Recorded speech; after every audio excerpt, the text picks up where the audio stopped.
હાલો friends, જય શ્રી કૃષ્ણ. હું છું દીપ્તિ. દીપ્તિજ રસોઈ ગુજરાતીમાં આપ સૌનું સ્વાગત છે.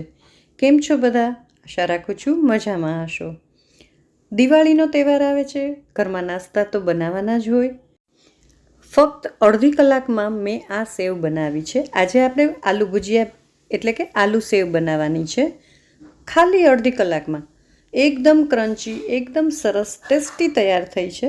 આવો જોઈ લઈએ કેવી રીતે બનાવી. તમને ખબર છે, ખાલી મેં એક બટેટું બાફેલું અને એક વાટકી ચણાનો લોટ, બસ આટલાથી જ મેં આટલી બધી સેવ બનાવી છે. હવે બટેટું છે એ બાફેલું છે અને એને આપણે આવી રીતે નાની ઝીણી જે ખમણી આવે ને, બસ એનાથી ખમણી લેવાનું છે. ઝીણી ખમણીથી કરીએ ને એટલે એકદમ સરસ મજાનું એનું ખમણ રેડી થઈ જશે. તમને સેવના સંચામાં ક્યાંય અટકવાનું નહીં રહે. હવે ચાયણો લઈ લીધો છે, એક બાઉલ ઉપર મેં રાખી દીધો છે. એમાં એક વાટકી ખાલી મેં બેસન લઈ લીધું છે, એટલે કે ચણાનો લોટ લઈ લીધો છે. આ પ્રોસિજર કરવી ફરજિયાત છે. ચાળી લેશું ને તો સેવ પાડવામાં કાંઈ આડું નહીં આવે. એમાં સ્વાદ પ્રમાણે મીઠું, હિંગ, હળદર, લાલ મરચું પાવડર, ચાટ મસાલો, ગરમ મસાલો અને સંચળ આટલું નાખી દીધું છે. બહારથી લઈ આવીએ ને તો સાવ થોડીક આવે. હવે તમે જોયું કે એક જ વાટકી મેં ચણાનો લોટ લીધો છે અને એક જ બટેટું. તમે છેલ્લે જોજો કે કેટલી બધી બની છે.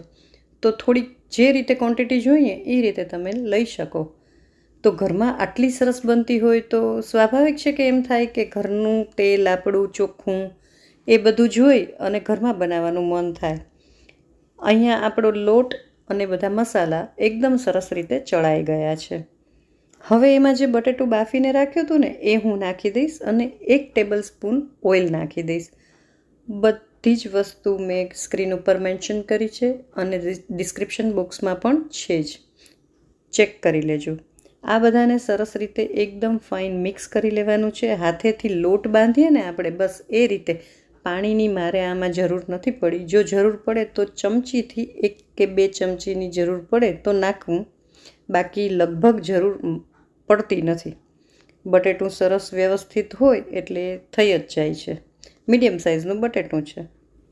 મિત્રો, દિવાળીમાં નાસ્તા બધા જ બનાવતા હોય છે, તો પછી એકના એક જે દર વખતે બનાવતા હોય એના કરતાં કંઈક નવું બનાવીએ તો ગેસ્ટને પણ મજા આવે અને ઘરનાઓને પણ મજા આવે.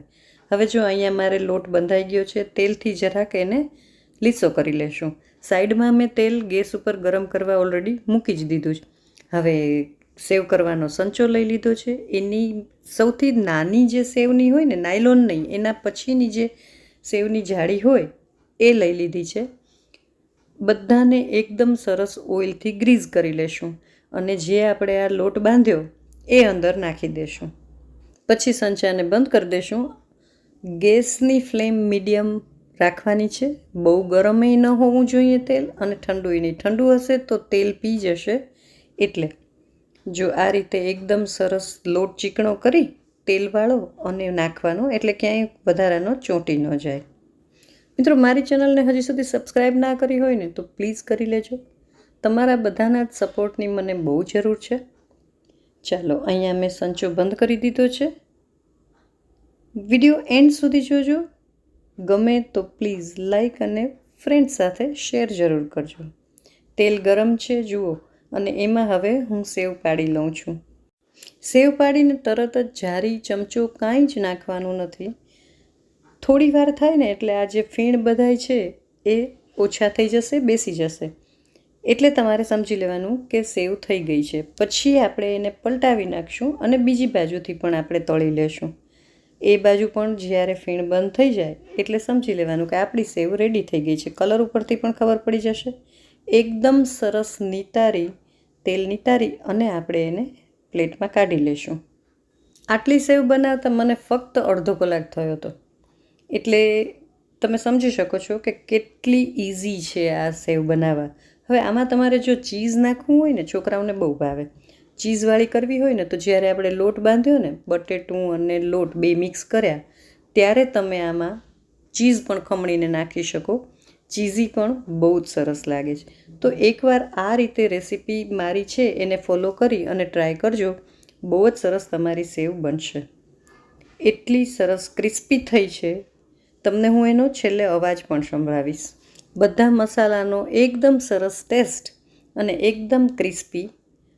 આ સેવ તમને કેવી લાગી જરૂરથી જણાવશો. ફરી મળીએ નવા વિડીયોમાં નવા સબ્જેક્ટ સાથે.